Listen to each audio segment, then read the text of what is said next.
Assalamualaikum warahmatullahi wabarakatuh. Nama saya Jeki Purnama, NPM 1941010346. Alhamdulillahirabbil alamin wa bihi nasta'in wa ala umuri dunya waddin wassalatu wassalamu ala asrofi mursalim wa ala alihi washabihi ajmain. Amma ba'du.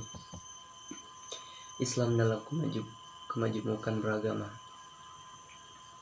Islam adalah agama rahmat bagi seluruh alam semesta yang dibawa oleh Nabi Muhammad SAW sebagai pembawa syariat dan ajaran, yang dimana kita seorang mengamalkan ajaran-ajarannya, maka ia akan bahagia dunia dan akhirat. Dan salah satu ajaran Islam yaitu mengajarkan kepada kita tentang menghormati agama-agama lain selain Islam, seperti yang diketahui hadirin. Kemajemukan beragama yang dapat diartikan keberagamaan tentang sebab menurut Islam. Perbedaan-perbedaan tersebut adalah rahmat bagi kita, dan itu adalah tugas kita sebagai umat Islam untuk senantiasa toleran dan menghargai setiap perbedaan yang ada. Berbicara mengenai Islam dalam kemajemukan beragama, pada saat Rasulullah Shallallahu Alaihi Wasallam di Mekah, beliau hari-harinya selalu berbaur dengan masyarakat pagan, penyembah berhala, bermacam-macam tipe manusia yang beliau hadapi. Pada saat itu, ada yang tidak beruntung meskipun tidak mau masuk Islam, dan ada juga yang menentangnya. Suatu ketika, pemuka Quraisy berusaha menghentikan dakwah Nabi Muhammad SAW secara halus, diplomasi. Dikisahkan mereka mengutus Utbah bin Rabi'ah untuk membujuk Nabi SAW. Langkah yang pertama dengan menawarkan tiga harta, tahta, wanita. Usaha ini gagal. Lalu yang kedua dengan menawarkan konsep toleransi beragama, yaitu dengan cara saling bergantian melaksanakan ibadah agama mereka. Menanggapi ajaran tersebut, turunlah surat Al-Kafirun ayat 1-6, yaitu Lakum dinukum waliyadin, yang artinya untukmu agamamu dan untukku agamaku. Sejarah membuktikan agama Akhton masuk ke Mesir dengan menghancurkan tempat-tempat ibadah Amon. Agama Kristen masuk ke Mesir dengan membunuh penganut agama Mesir kuno. Agama Romawi Paganis masuk ke Mesir dengan membunuh penganut Kristen Koptik.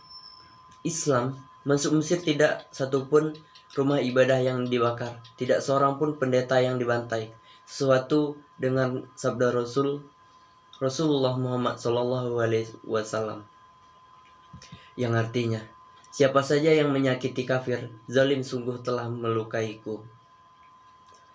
Lalu timbul pertanyaan, bagaimana Islam menyikapi berbagai macam agama yang ada di dunia ini? Jelaskan firman Allah SAW tersebut mengajarkan kepada kita, umat Islam, agar jangan menghina, melecehkan, dan memerangi ajaran agama lain. Biarkan kaum Kristiani mengamalkan ajaran cinta kasih Isa Al-Masih. Umat Hindu mengamalkan ajaran Yeda Vedanta Resi Agatya. Demikian juga kepada umat Buddha. Biarkan mereka menjalankan ajaran Dharma Siddhartha Gautama. Begitu besar penghargaan Islam terhadap agama lain. Maka hendaklah aplikasikan sikap saling menghormati, saling menghargai, dan bertoleransi antar umat beragama.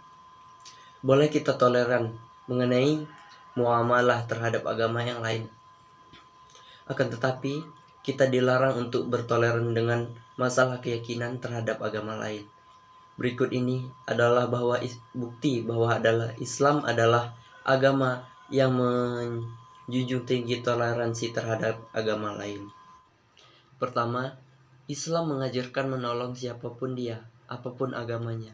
Hadis yang diriwayatkan dari Ibnu Hurairah, Nabi Shallallahu Alaihi Wasallam bersabda, menolong orang sakit yang masih hidup akan mendapatkan ganjaran pahala. Hadis riwayat Bukhari nomor 2363 dan Muslim 224.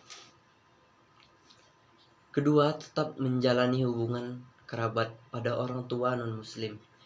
Islam meminta kita untuk tetap berbuat baik pada orang tua meskipun mereka memaksa kita agar menyekutukan Allah subhanahu wa ta'ala. Allah berfirman, "Dan jika keduanya memaksamu untuk mempersekutukan dengan aku sesuatu yang tidak ada pengetahuanmu tentang itu, maka janganlah kamu mengikuti keduanya, dan pergaulilah keduanya di dunia dengan baik." Quran Surat Luqman ayat 15. Bermuamalah yang baik seperti memberikan hadiah atau sumbangan dan tidak zalim terhadap keluarga dan kerabat non-muslim. Sahabat dai sekalian yang dimuliakan Allah. Oleh karena itu, mulai saat ini stop mengatakan bahwa Islam itu keras. Stop mengatakan bahwa Islam itu memaksa. Stop mengatakan Islam teroris. Sebab Islam adalah agama yang tenang, damai, tentram dan indah. Dan demikian hadirin, jangan jadikan perbedaan sebagai perpecahan. Saatnya kita menyatukan perbedaan, hilangkan kesombongan, jauhi keegoisan, agar kita senantiasa mendapatkan keberkahan dari Allah Subhanahu wa taala. Amin amin. Allahumma amin. Setelah mungkin itu yang bisa saya sampaikan tentang Islam dalam kemajemukan beragama. Saya akhiri, ihdinas siratal mustaqim, wallahul muwaffiq ila aqwamit thoriq. Wassalamualaikum warahmatullahi wabarakatuh.